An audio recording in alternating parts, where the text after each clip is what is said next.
ओडिशाचे भाई गावातल्या कार्यकर्त्यापासून केंद्रातल्या मंत्र्यापर्यंत 30 वर्षे दोन दोन मंत्रालय, पण खुर्ची काही सुटत नाही। कधी पेट्रोलियम मंत्री, कधी शिक्षण मंत्री, कधी काळी उज्ज्वलाचे चेहरे, तर कधी नीटचे खलनायक। आज सगळंच काढतोय या भाईचा, म्हणजेच देशाचे शिक्षण मंत्री धर्मेंद्र प्रधान यांचा संपूर्ण कच्चा चिट्टा।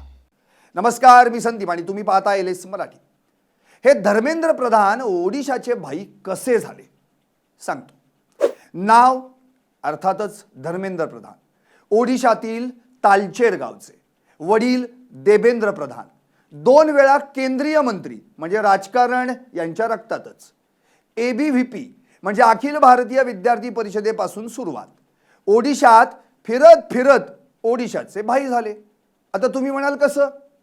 अहो, कार्यकर्त्यांच्या घरी चहा प्यायचा आणि जमिनीवर बसून बैठका घ्यायच्या। 2004 मध्ये वयाच्या 35व्या वर्षी देवगडमधून खासदार बनले आणि तिथूनच टॅग लागला ओडिशाचे भाई। या भाईंना खुर्च्या कशा मिळत गेल्या आता ते पाहू। खुर्ची नंबर 1, पेट्रोलियम मंत्री 2014 ते 2021। 2014 मध्ये मोदी सरकार काय आलं, भाई पेट्रोलियम मंत्र्यांच्या खुर्चीत जाऊन बसले। या खुर्चीवर बसून भाईंनी काय केलं तर उज्ज्वला योजना आणली, 8 कोटी गॅस कनेक्शन। मग काय, भाईंचे गावात पोस्टर झळकले, फोटो लागले आणि त्याखाली एक मस्तपैकी टॅगलाईन, भाईनं गॅस दिला, भाईनं गॅस दिला। त्या काळात भाईची इमेज होती गरिबांचा कैवारी, पण पेट्रोल 100च्या वर गेलं तेव्हा मात्र कोणीच लिहिलं नाही भाईकडून पेट्रोलची सेंचुरी झाली, भाईकडून पेट्रोलची सेंचुरी झाली। असो, आता दुसऱ्या खुर्चीबद्दल बोलू। खुर्ची नंबर 2, शिक्षण मंत्री 2021 पासून। 2021 मध्ये भाईंचं प्रमोशन झालं। रमेश पोखरियाल गेले आणि भाई आले थेट शिक्षण मंत्री। या भाईंच्या हातात आलं 26 कोटी विद्यार्थ्यांचं भविष्य आणि मग सुरू झाली भाईची भाईगिरी। गॅसच्या नळ्या सांभाळणारे हे भाई पेपर नाही सांभाळू शकले। एनईपी म्हणजे राष्ट्रीय शैक्षणिक धोरण, खाजगीकरणाचा आरोप।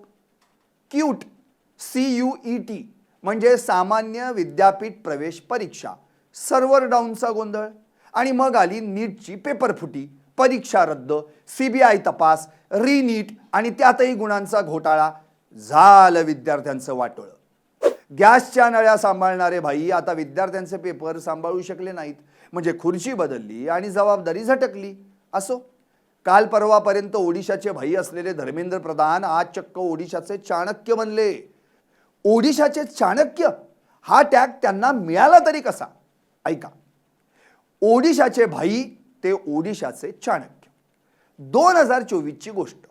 20 वर्षांनी ओडिशावासियांनी नवीन पटनायक यांना घरी बसवलं। त्याचं क्रेडिट कुणाला गेलं? अर्थात भाईला। मोदींनी तर थेट स्टेजवरून नाव घेतलं। नवीन सीएम शपथ घेईपर्यंत, म्हणजे मोहन माझी यांचा शपथविधी होईपर्यंत हे भाई त्यांच्या अगदी मागे उभे होते, म्हणजे सीएम मोहन माझी, पण सगळी सूत्र त्यांच्या मागे उभ्या असलेल्या या भाईंच्या हातात, म्हणजे दिल्लीत मंत्री आणि ओडिशात सुपर सीएम। आज मात्र हे भाई कमालीचे अडचणीत आलेत। त्यांनी धारण केलेल्या शिक्षण मंत्री पदाचा राजीनामा मागितला जातोय। सीजेपी म्हणताय, म्हणजे झुरळं म्हणतायत, अब बहुत हो चुका भाई, अब तो इस्तीफा दे दो भाई। आंदोलक म्हणतायत पेपर फुटीची नैतिक जबाबदारी घ्या, राजीनामा द्या। सरकार म्हणतंय CBI चौकशी सुरू आहे आणि भाई काही खुर्ची सोडायला तयार नाहीत। आता जाता जाता या ओडिशाच्या भाईंना काही सवाल। होय ओडिशाचे भाई, तुम्ही गेल्या 30 वर्षात एबीव्हीपी ते मंत्रीपदापर्यंत पोहोचलात, पण आता विद्यार्थी विचारतायत भाई आमच्या भविष्याचं काय? CJPचे प्रवक्ते सौरव दास यांनी JP नड्डा यांना पत्र दिलं, धर्मेंद्र प्रधान यांचा राजीनामा घ्या की लगेच एक भाई दुसऱ्या भाईच्या भेटीला।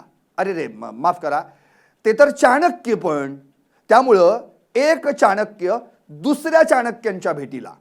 धर्मेंद्र प्रधान साहेब, तुम्ही भाई असाल की चाणक्य, आम्हाला त्याच्याशी घेणं देणं नाही। एक फुकटचा सल्ला देतोय, पटला तर बघा। विद्यार्थ्यांचे पेपर सांभाळणं म्हणजे गॅसच्या नळ्या सांभाळणे इतकं सोपं नसतं हो। त्यासाठी भाई किंवा चाणक्य नाही, तर त्या विद्यार्थ्यांचा ट्रस्टी बनावं लागतं. पण तुम्हाला हे सांगून काय फायदा? तुमचं आपलं एकच, ओडिशाचे भाई यांना खुर्ची काही सुटत नाही. तुम्हाला काय वाटतं? व्हा व्यक्त आणि पाहत रहा LS मराठी.